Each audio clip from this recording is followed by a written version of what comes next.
All right, there we go. Denise. We What's are shaking, live. bacon?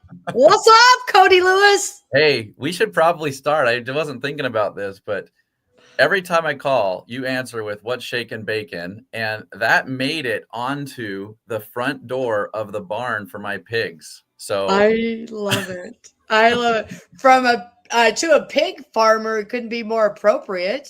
yeah, oh yeah, no, it was the perfect saying, and we had our friends kind of draw that up on that door, so that was pretty fun. And I think I sent you a picture of that, didn't I? You did. You did. I Yeah. loved it. And I love the baby pigs. I'm like, oh. And then when you talk about butchering them, I'm like, oh.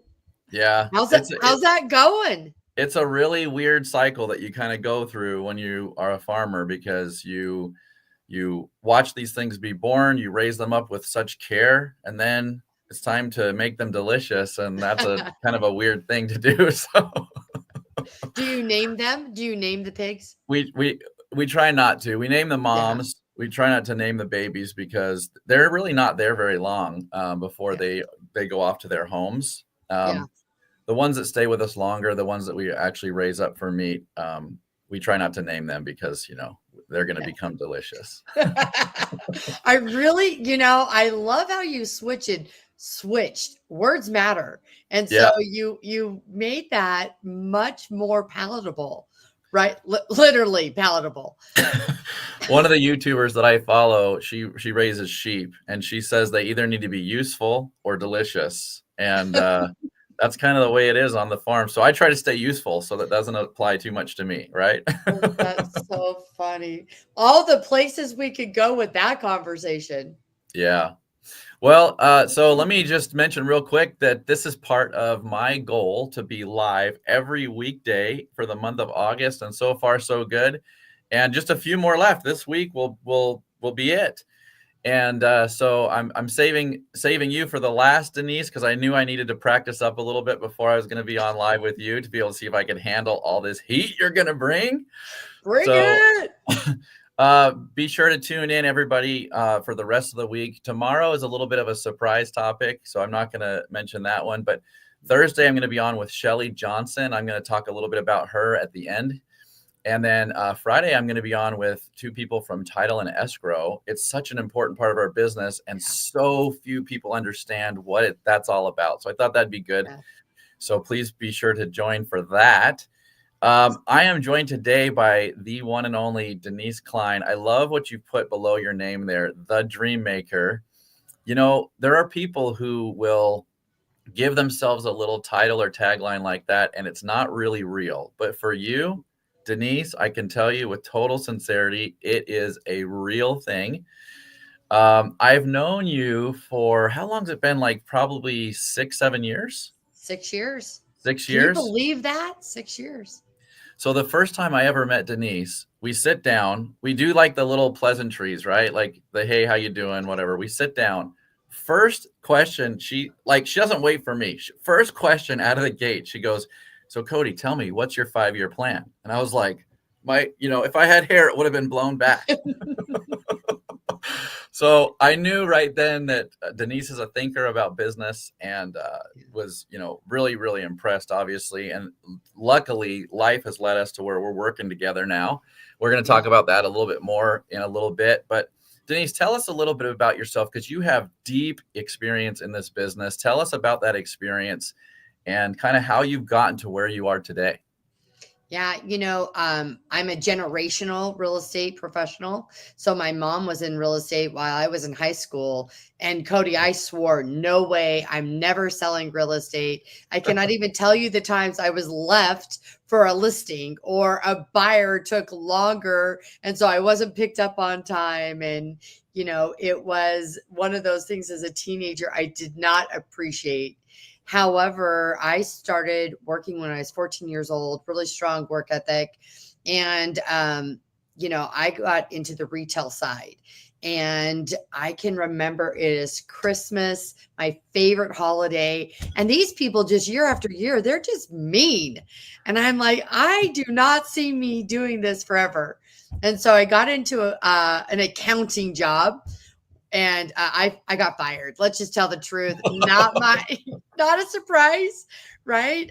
So that one didn't work out well. And finally, my mom was like, "Hey, come to work with me as my assistant."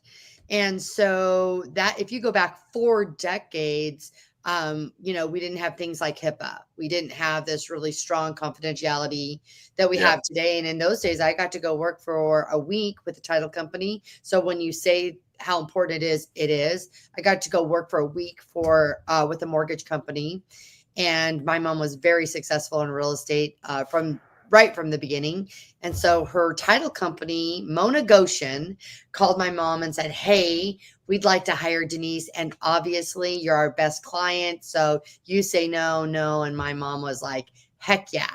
And so I started as an entry-level secretary, moved my way up to vice president of sales and marketing.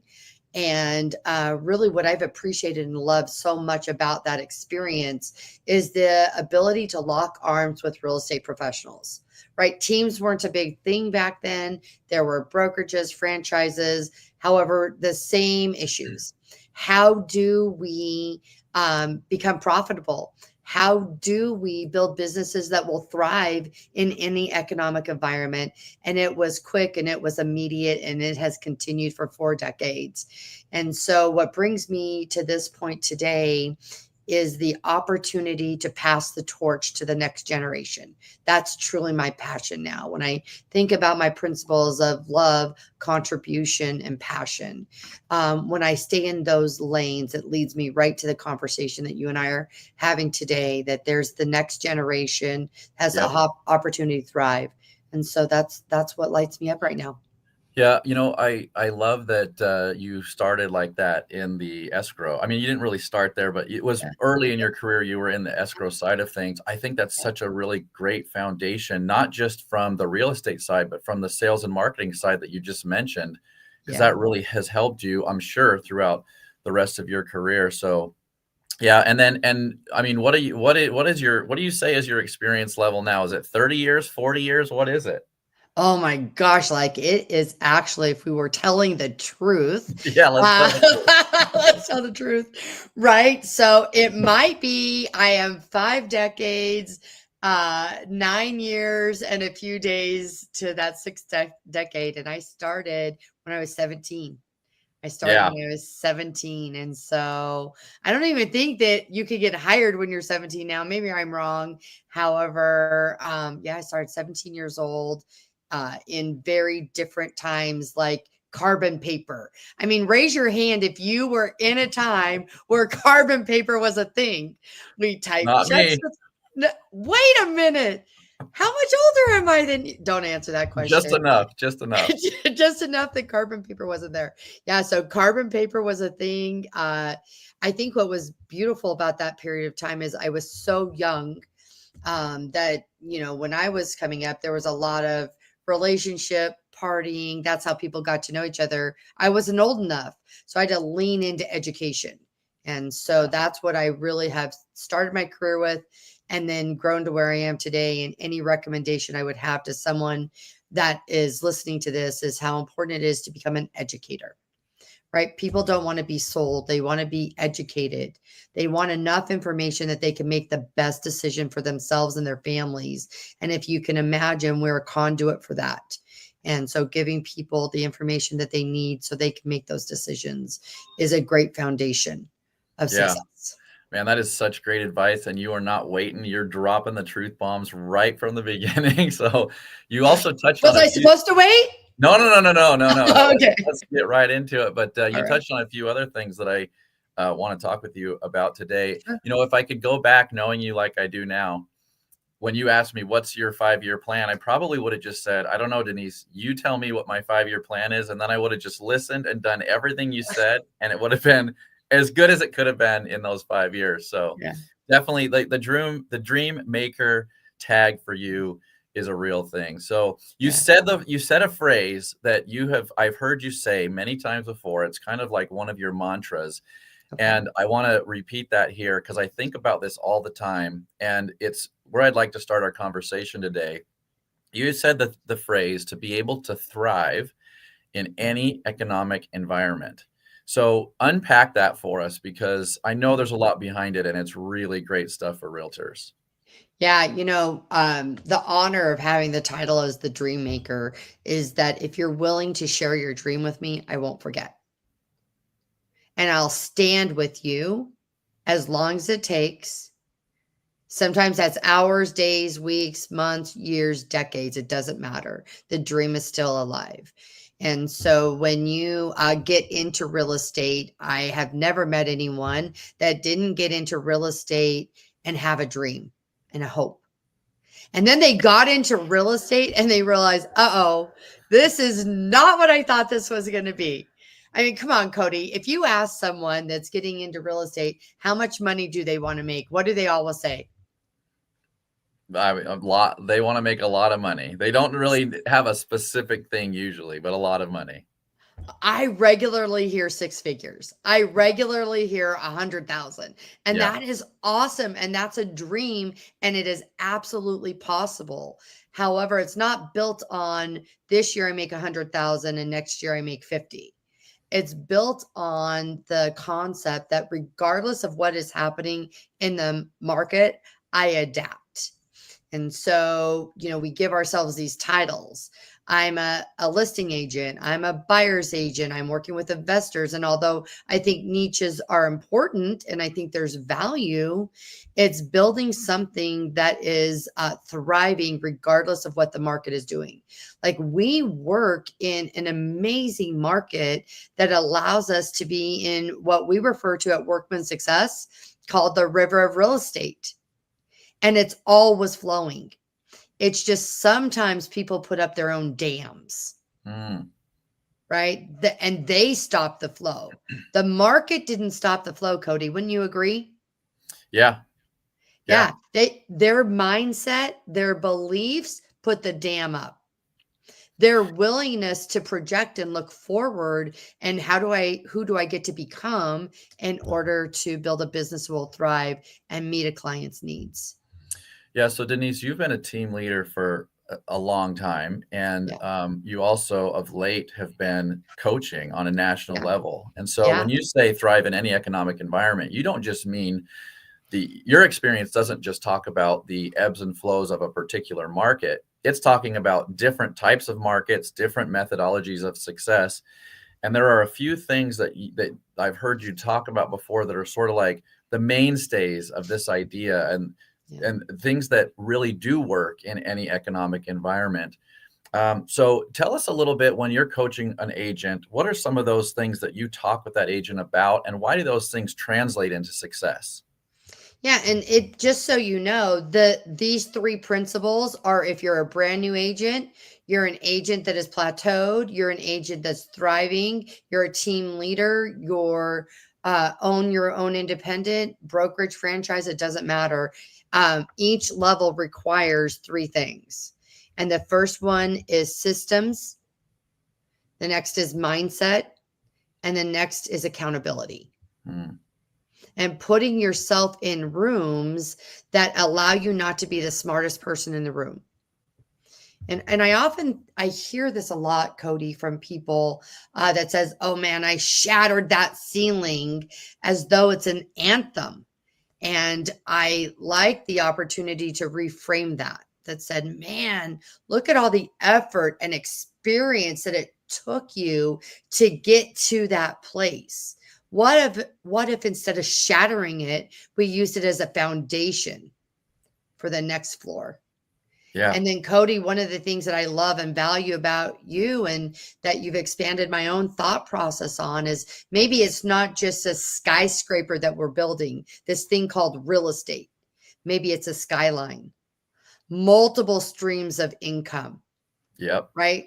And so, when you and I met, I had just gotten divorced, and I had a plan before that divorce.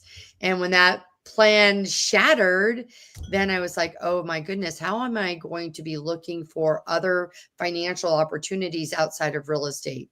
So within real estate, we want you to have four pillars of income, 4 places that you grow so that your income isn't reliant on one piece. So for example, if all you see yourself as a buyer's agent, over time, when the market shifts and you need to be a seller's agent, you're scrambling unprepared. Yeah. If your online leads is all that you use, then your ROI reduces and your profits won't increase. Whereas if it's online leads and a top 50 and an SOI. So that's true within real estate, right? Would you agree? 4 streams of income, 4 places to lead generate. Think that's a good idea, Cody?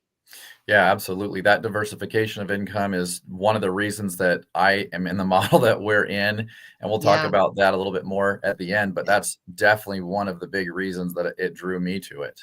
Yeah. So then if we think of outside of that and just thinking about the model that we're in, and one of the things as a national coach, I'll tell you is that there's a model for everyone.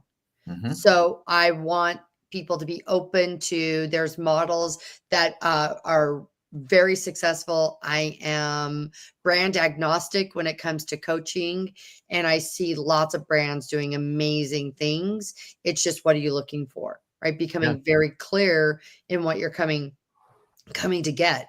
And so for me, when I think now outside of real estate, and one of the things that you're a master at using your MBA is, what are 4 different businesses? And so Mm-hmm. for me, revenue share is a really passive income that I'm very interested in.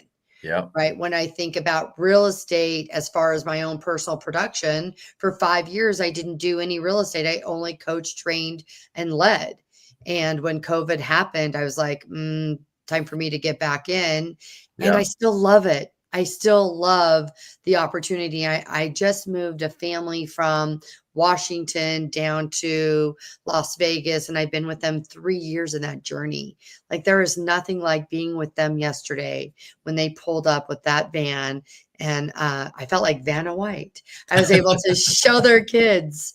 And so what are the other places like for you? Where are your other streams of income that you can tie all these pieces together?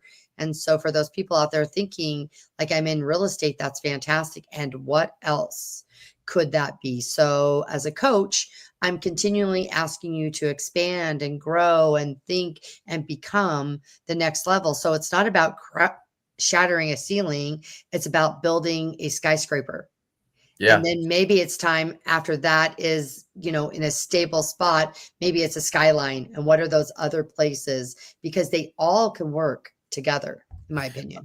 I love what you're saying there. And you probably remember I did a little training series called Commission to Comfort. And a big part Yes. of that was taking the resources that you make as a realtor and turning that into retirement, because so few people Yes. actually succeed in Yeah. retiring from this. And so you're mentioning a Yeah. lot of those things that are the same. Let me go back to those 3 points that you made. I want to just Sure. unpack some of those a little bit. You said Okay. systems, mindset, and accountability.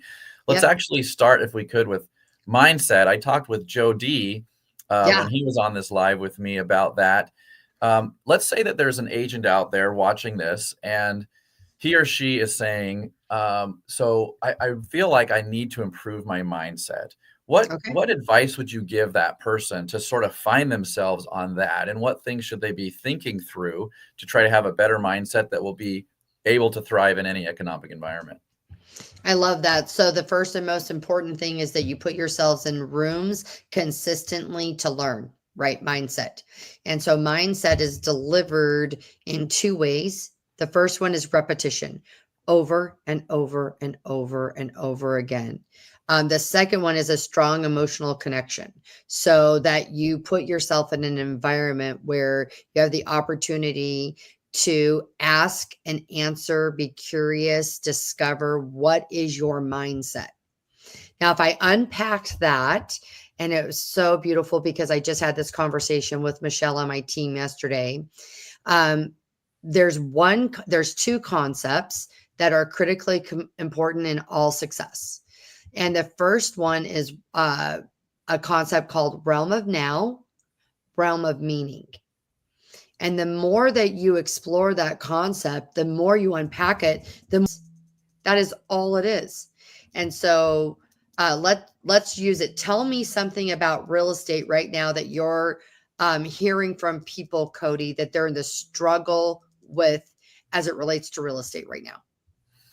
Well, what I'm finding recently is that a lot of realtors are unsure about how to explain this market and the changing market dynamics to their clients. And what I Yeah. love about what you were saying just now about mindset is that it's very similar to what Joe and I were discussing, which is that the way to get your mindset to be the best possible is by doing those things of action that you were just Yeah. talking about. Yeah. It's not just like trying to get your mind right on stuff. Your mind will get right on stuff when you start taking action and putting yourself in those situations of learning that you said. I love that. Yeah. That was Yeah. very Like good. this is the deal. I'm hearing a lot that there's not enough buyers and sellers, Yep. right? I'm hearing that. The data supports that, right? Um, However, that is what's happening. There are not as many buyers and sellers in the market as there were 24 months ago. Agreed? Yeah. Now, the second piece in how you change your mindset is now the realm of meaning or the story we tell ourselves about that, Yeah. You know, if I right? needed to get every single transaction in my market, that would really spook me, but I don't. I just need to get a little bit more than I've been getting in the past. Yeah. Well, and the things that the truth is transactions have uh, dwindled for sure, and so have agents.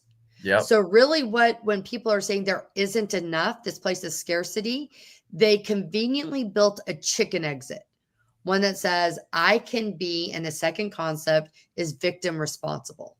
Mm, I can be victim to, I can build a chicken exit to why I don't have what I want. mm, Versus I change the story and say, look, I'm thriving in this market. I'm willing to do more activities. I'm willing to join a team. I'm willing to do one of my mentors, Justin Nelson, says this. It's going to take what it takes. I'm willing to take what it takes to have what I have. yeah. And that's responsible. So the first one is just to build a story that will drive the activities to what you want. I don't know how many activities it's going to take because it's a new environment. I just know I'm going to do as many activities as it takes to have success. Whatever And that that, is. whatever that is. And I am not victim to a declining market. I'm actually responsible to that market. More responsible than we've ever been, Cody, as a matter of fact. You Our know, voices need to be louder than they ever have before. People's lives are at risk. one of the things that I have noticed about my own career is that I tend to do the best in what everybody else is considering to be a tough Yeah. market. So, like, for Yeah. a while, it was almost impossible to get a buyer's offer accepted.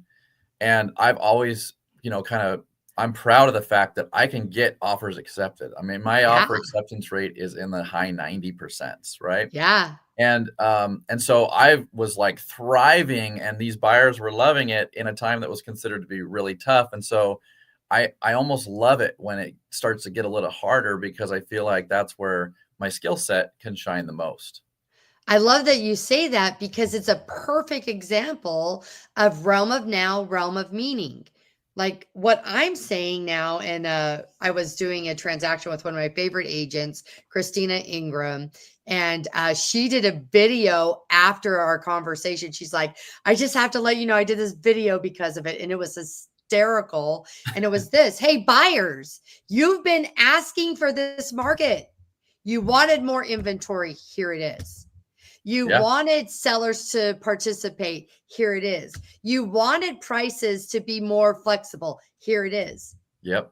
And so that responsible side says, let's go. And the victim side says, wait. Yeah. And it starts with me. It starts with me and what is my belief. Let's take just a second to recognize some of Yeah. our live viewers that have made some quick comments to us here. So Michelle piping in. Thanks for watching. Michelle said, hello, Dream Makers. Denise, there's an S on the end of that. She's including me in the Dream Makers category. Yeah. So Of course you should be. then we got a good morning. So thanks again for tuning in. And then Katie Bowman, go Dream Maker. See, she put it back to singular because she knows what's up. So I love these people. These are my people. yeah. So thanks for everybody for tuning in. Please do, if you have questions of any kind for either me or Denise, whether it's watching live or watching the replay, put those questions in the comments. And even if it's after this and you're watching it on replay, we will loop back around to answer your questions for you. Yeah, And in 100%. fact, let me just mention right here, this is Denise's contact information. So if anybody out there watching is interested in having a conversation with Denise, she's very giving of her time and her understanding of things. And so I think if you reached out to her, she'd probably be willing to talk with you. 100%. And then you might have noticed that there is a QR code in the upper corner here. Yep, you're pointing the right spot. Thanks, Denise. You're welcome. That will take you directly to my calendar, and you can schedule time with me that's most convenient for you. I really do put my money where my mouth is on this. When I say that I'm willing to help any agent at any time. I teach 100 hours a year of free CE because I want to give back. And so I will always have a conversation with an agent for whatever I can do to help improve our business. And so happy to do that.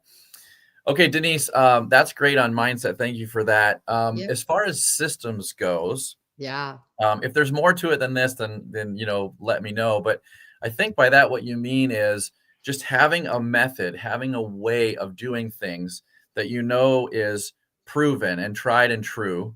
Do you mean anything different than that, or is that pretty much what you mean by it? Well, I think that there would be three things that I would talk about right now for real estate agents. The very first one, which is always just so alarming to me, is you have a broker that has invested resources in providing systems to you, whether it lead generation systems, training opportunities, you have Skyscope, whatever those systems are that go unused. Like broker owners that are investing, franchise owners investing millions and millions of dollars, proven systems, and agents just don't use them. Yeah. And wonder why I'm not successful. Right. Or even more alarming. I mean, I know I've learned a lot about budgets from you, right? Instead of using a CRM that's provided by their broker, I have to go out and buy a new one. Really? Because a CRM is as successful as a person that uses it. Yep. And there is some people operating at a very high level that there would be a specific CRM that would move forward their business. For the majority, and I mean 95% of you, any one of these CRMs used will move your business forward. Cody, what do you think the percentage of agents that actually use a CRM, not an address book, use a CRM is? What do you think that percentage? I'm totally guessing, but I would guess maybe 10%. I would guess less than 5%. Just based on my experience and the thousands and thousands and thousands of agents, and even top producing agents. I think about my mom, hugely successful in real estate. My mom used to talk about I get in bed with my clients, and she was not talking the other way, right? However, she did not have a documented system. And so when she retired, she just closed the doors versus being able to sell the business. Yeah. And no, I don't know how anybody operates in this business successfully without some kind of a CRM. You gotta have a way of keeping track of that. And I mean, I can tell you personally, I live and die by it for sure. It's a direct correlation to the success you will or will not have in real estate. And in that system, then being able to dive in and be able to identify your A, B's, and C's. People that someone is going to do business with you in the next 30 days. Someone's going to be able to do business with you in the next 90 days. Someone's going to be able to do business with you 91 into infinity until it actually happens. And so that follow-up system is critical. The second thing that's really important, and what I mean by systems, is anything, Cody. And I mean anything that you do more than 3 times gets driven into a system, an SOP. Yeah. Right. So that, and the reason that is so important is that you're going to have the opportunity to have liberty at some point in your life. Oftentimes I'm working with someone very successful that has not put systems in place. Mm-hmm. And so our ability to create liberty for them. And Cody, what does liberty mean to you? It means doing what I want to do when I want to do it. Yeah, exactly. And many people are going to define it just like that. Without systems in place, you're unable to scale. And the Yeah. only way to have the liberty that you say that you want is to be able to scale. Period. End of conversation. I'm willing to talk to anyone about that. However, I am 100% certain within our team that I can insert any person in my business, and I could walk away for an extended period of time and my business would continue to keep moving forward because Yeah. our systems are that strong. We use a program called Asana. I mean, if I can impress you on Asana versus a spreadsheet, right? And a spreadsheet, like it's got to be something. And for anyone on here that's looking for ways and systems that are already built, just like Cody, I'm willing to unpack those all with anyone that wants it.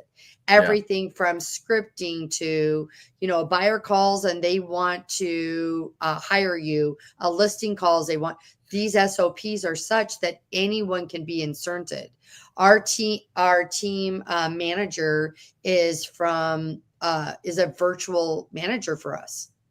And she was able to come up and be successful immediately because these SOPs are in place. Yep. Katie Bowman, who's on here, she was a brand new, knew nothing about real estate transaction coordination. And like within 30 days came in and was able to fill right in. So anything you do 3 times, any text you send 3 times, any email you send 3 times, like you're building that in a system with this in mind, that there is some point in my business, I want to be able to have liberty. Some point I want to sell my business. And I can definitely verify that when you use a system, you use a system. When you're like, well, I want to show you this system called Asana that I use. And I'm thinking like, it's going to have a few little tools in it. Holy cow. Like it was built out with this and this ties to there. And this is where you find this. And so you definitely practice what you preach on that. Let's switch to accountability. Okay. This, I think, is huge in our business. I mean, Yeah. I can't tell you how many clients I have had that said to me, I was working with another realtor, but I was not getting contacted enough, or I was not getting returned calls, and I'm just like shocked at that. Yeah. And that's actually after they have the client. The accountability that is also necessary is to do those activities that are going to get you the client in the first place. So unpack accountability for us a little bit. Let's say I'm an agent knowing that I want to improve that. What suggestions would you have for that? Yeah. So the holy grail of accountability is self-accountability. That's the holy grail. And so the reason self-accountability and rigor is so incredibly important, it impacts your self-esteem. Every time you break a promise to yourself, what happens to your self-esteem, Cody? Goes down. It diminishes every time. Yeah. We build this evidence. And so the pathway to that is accountability, being brave enough first to say, what do you want? Right? Like, this is what I want. And then to partner, going arm in arm with somebody that is committed to you having what you want. Someone that you can borrow their belief in the journey. Because when we're talking about accountability and specifically leveling up in real estate, you've got to have someone that's not going to buy your nonsense. Wow. Belief in the journey. We have to just pause and let that percolate a little bit, because if you have belief in the journey, you will be self-accountable, which you just said is the holy grail. And I totally agree with you. And if you're not fully accountable, self-accountable, it's probably because you don't actually really believe in that journey. That hit me, Denise. That was awesome. Thank you. Well, it's the mindset piece, right? So, it's having the belief in, like, Cody and I are real, right? You can see by your results what your current beliefs are. And so you want to put yourself in a room with someone that has the results that you want or they've had. Like, I'm not in production like I used to be. However, I was a top 1% agent. My top 100, right? I've been there. It's not my passion anymore. My passion now is to pass the torch like it was passed to me. Yeah. And so, that accountability piece. And then everyone says they want accountability, Cody, until when? Until they get it. Until it shows up. And then you want to be pissed at me. Right. And it's just, I don't really care if you like me. Yeah. I am no longer driven in my life if somebody wants me.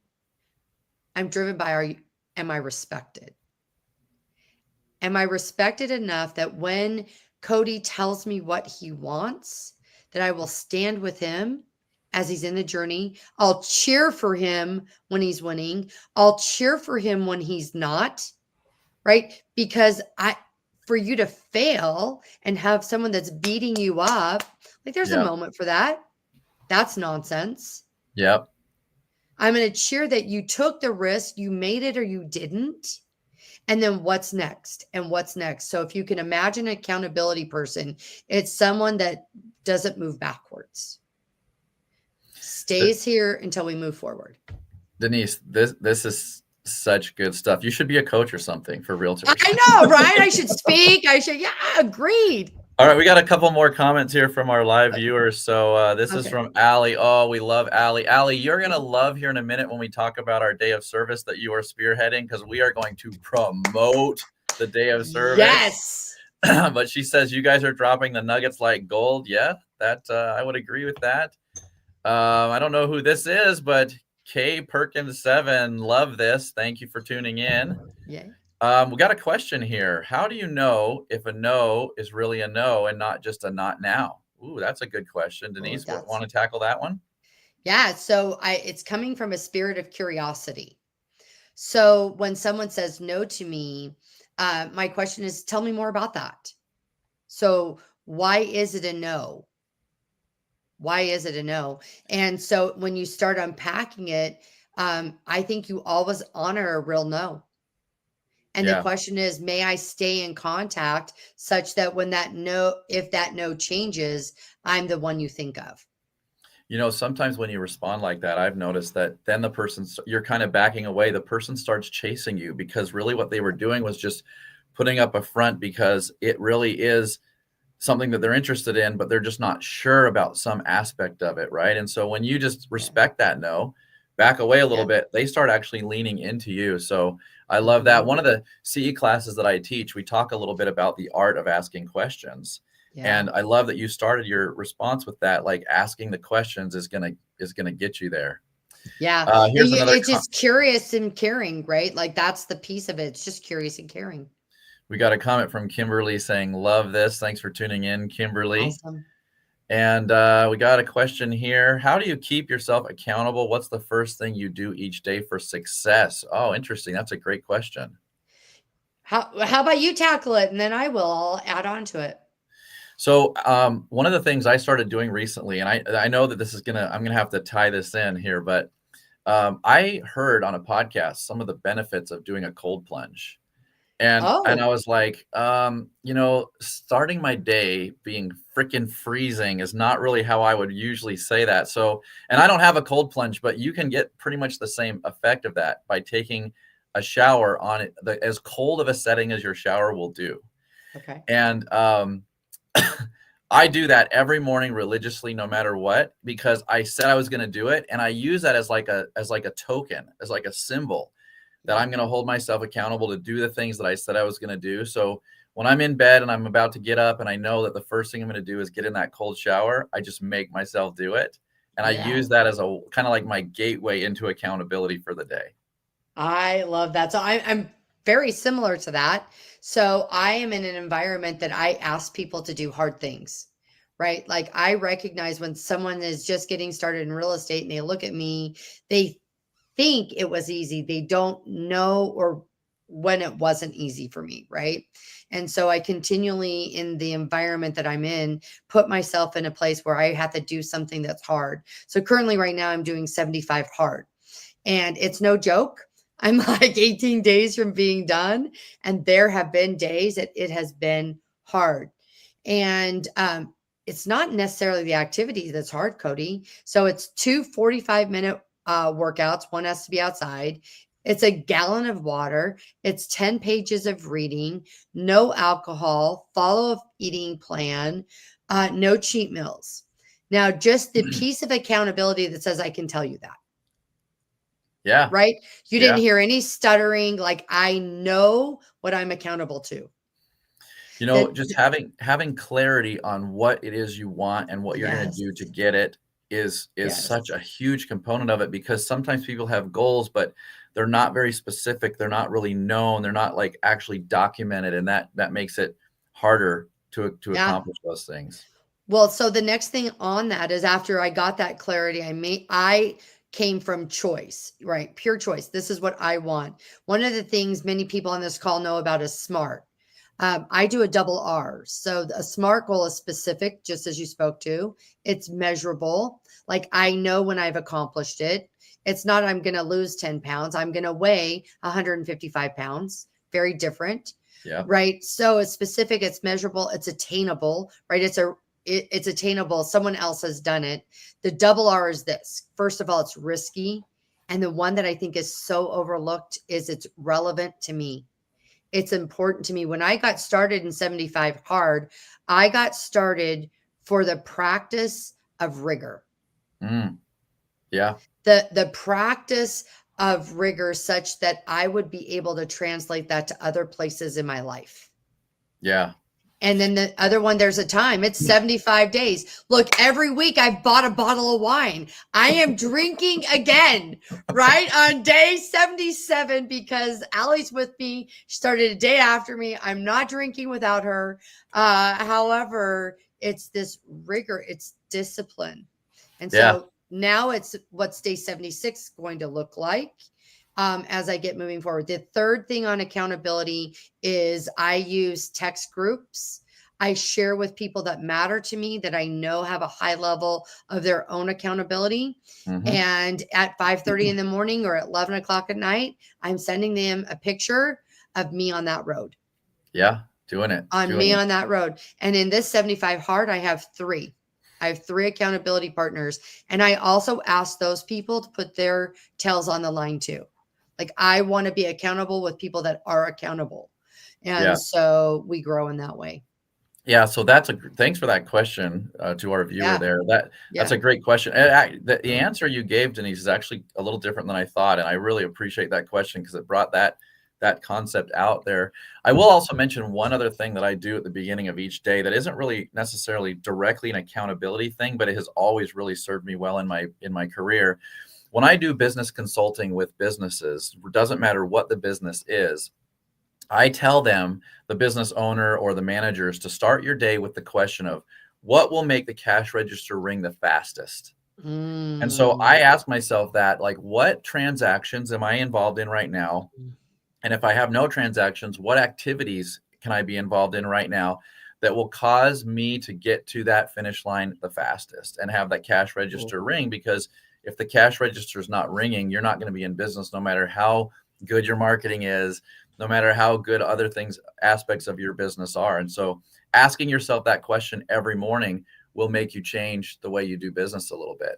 Let's go to the next question. Not a little bit, Cody. Not a little bit. It'll change everything. Yeah. Right. Yeah. You're in business to not make revenue, to drive profits. And if those profits aren't there, then you have 2 choices: get out or get going.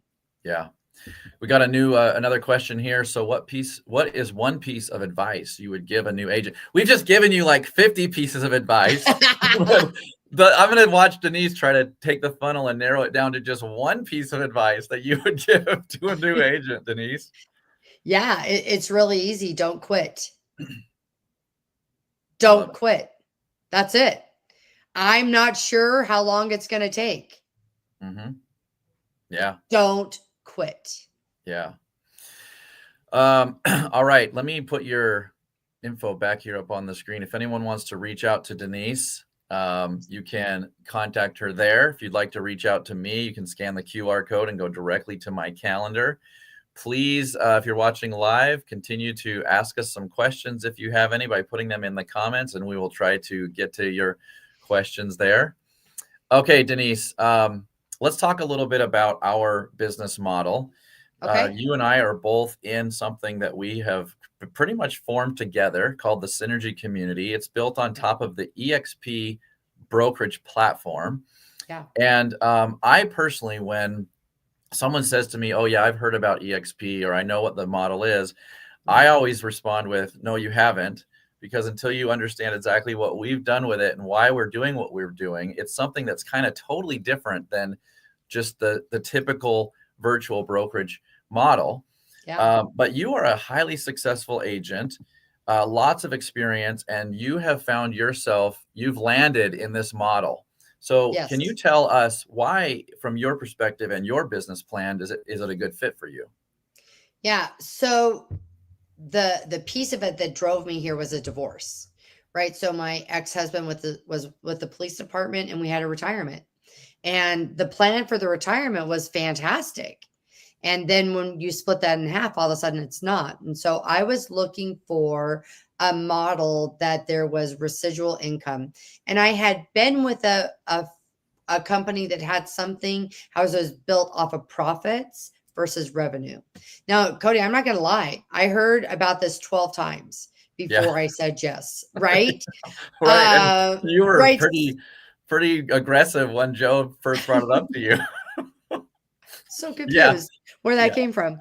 However, so I will tell you that I looked in front ways, back ways, up, down, the whole piece. And even if I'm telling the truth, last year I looked again, like, was this the right place to continue to be with? Yeah. And so the model for me was about streams of income. It was about passive income. This year, when I celebrate my birthday, I'll be 60 years old. And I'm excited that I am in a model that has two things. It has a residual income and a legacy plan. Yeah. That literally everything that I'm doing right now, goodness, I don't expect it to happen. However, something happens to me, everything I built will go to my children. Mm-hmm. That's a big deal for me, Yeah. right? It would be so sad to think that 40 years, and could I sell it? Yes.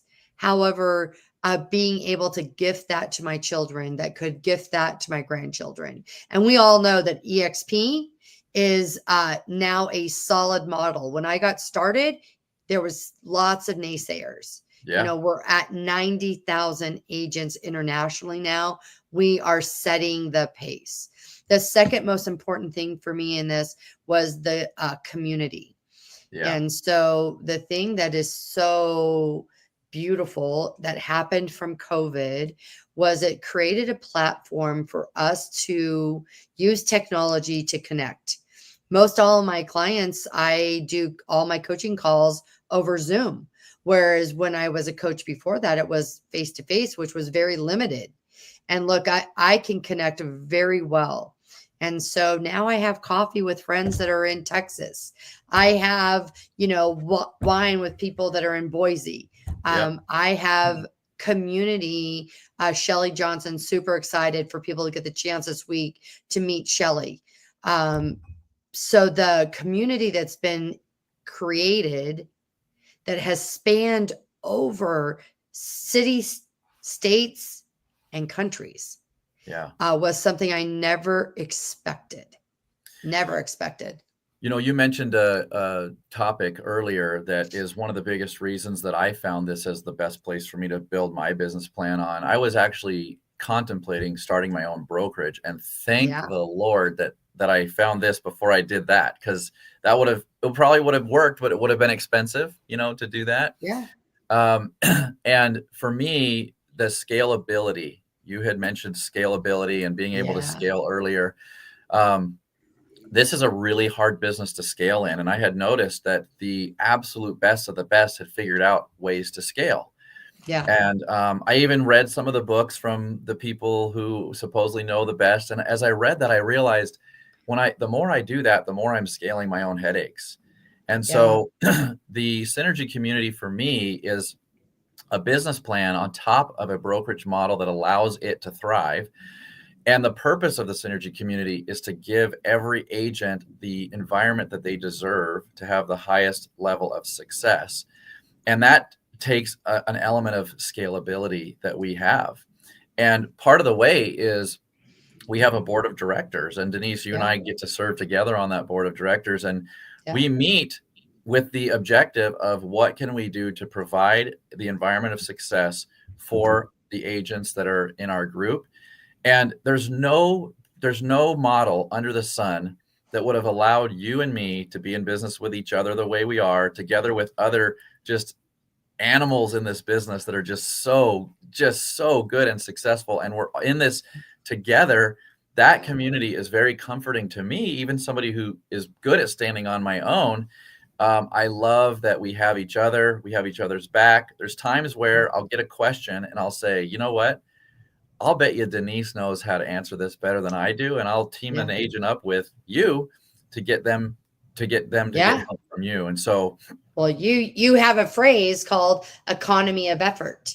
Yes. Right. Economy of effort that says we run independent businesses and we share and collaborate, not just in concepts, however, in effort. And never in my 40 years have I experienced that piece of it. And I think we're still evolving. Yeah. I think that's what I love about us. What I love about this company is just because this is where we are currently doesn't mean that's not going to be where we're going to be. Yeah. And so that is a very significant, and that's where, the 3 phases of this company are so important to me. Is I have this big EXP world, then we have Synergy that is more intimate, right? And more really invested in the day to maybe the week to week, the month to month, the quarter to quarter. And then really the promotion of who I am as a team leader and as a team owner and what I'm growing there. So out in the traditional world, it would have been team, branch, franchise. Here it is properly leveraged: franchise, synergy, and team. And where I don't have to be the biggest fish in the pond. I just have to play my role. I'm reading the book. Have you read the book Fierce Conversations? No, but I'm going to now. Yeah, Fierce Conversations, pick it up. And she uses this concept of a company as a beach ball, right? And that's who we are. We are a beach ball. And there's a colorful stripe for all of us. And so if you think about our board of directors, we each have this stripe where we thrive, where this is our lane.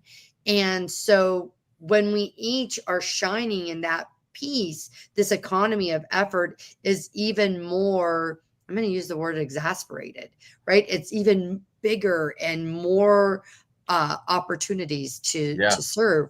And so in here, I believe we are properly leveraged EXP, synergy, and then personal production, whatever that looks for you. And these things are teamed together. That's exactly why we named it Synergy. I mean, you just described the definition of synergy, and that really is what is happening for all of us. So, and that community, I'm glad you brought that up. And actually, that's a really good time for us to talk about a huge element of our community. Every year, we do an iHeart EXP Day of Service, and Synergy in Vegas pretty much leads it for Nevada. And we do, usually it's a veteran who's the beneficiary of that. And this year is no different. And it's even better this year because our veteran, Bob, he has a nonprofit that supports other veterans. So by blessing Bob, we're blessing all of these other veterans too. Like I don't know how Allie figured that out, but that was like a bullseye on the recipient. So that's awesome. And a ton of effort goes into this. It's usually between $50,000 and $60,000 of value to the renovation that we do for these veterans. This year is no different. In the description of this video, there's a link to an Eventbrite page that you can come and support us on the day by participating, or if you could give a little donation, that would be awesome too. There's a donation link in there. We usually raise about half of the money we need and this year is no Yes. different. So anything that people Yes. can do to help us, we appreciate.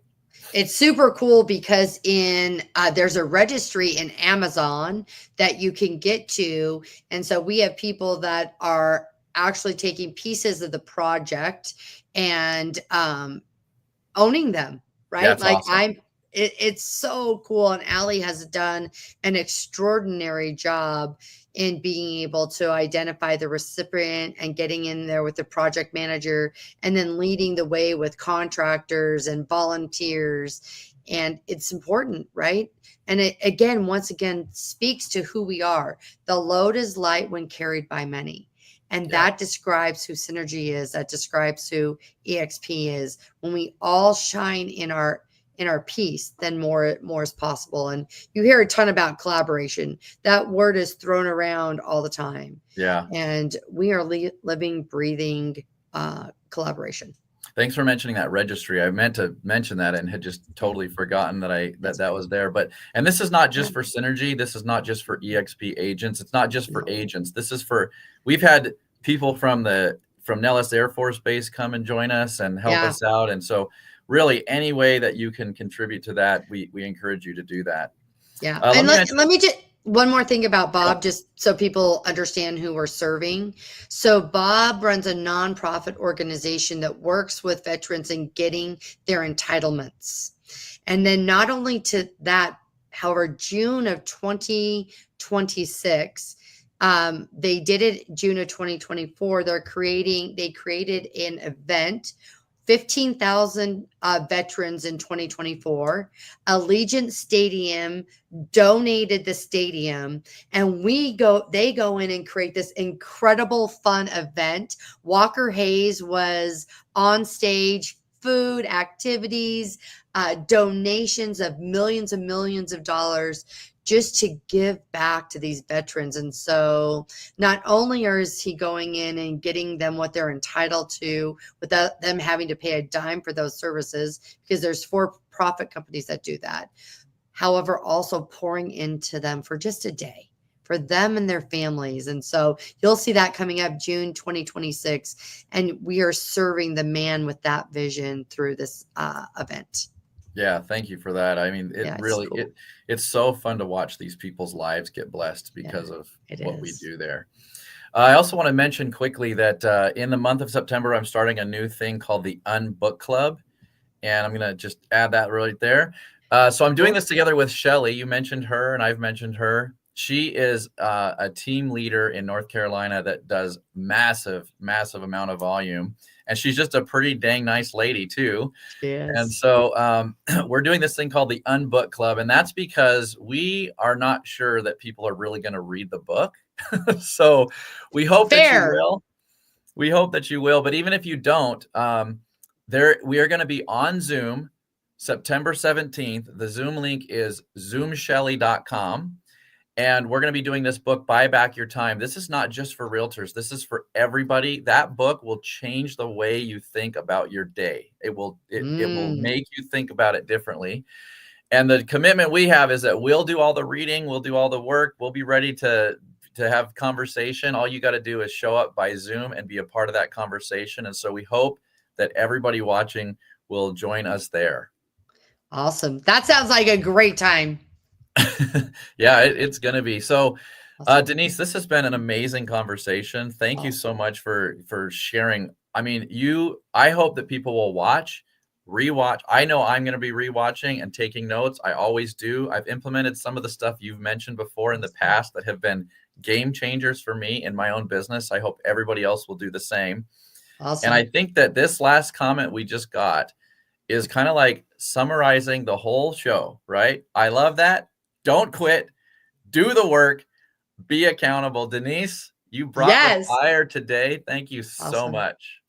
Yeah, it's my heart and my passion to serve and the honor of building a team. We are in the process of hiring. So if there's someone out there that thinks that a team is something they'd like to explore, like even if we're not the team for you, I'd love to support you in connecting within our Synergy community of other teams that we have. And if this isn't the right place for you, connecting you to other people. We believe the future is about teams.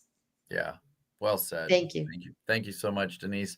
All Okay, right. everybody, be sure to Peace. tune in for the rest of this week. I'm finishing strong in the month of August. Yeah, way to Denise. go, Cody. I mean, come on, hands up. Great job.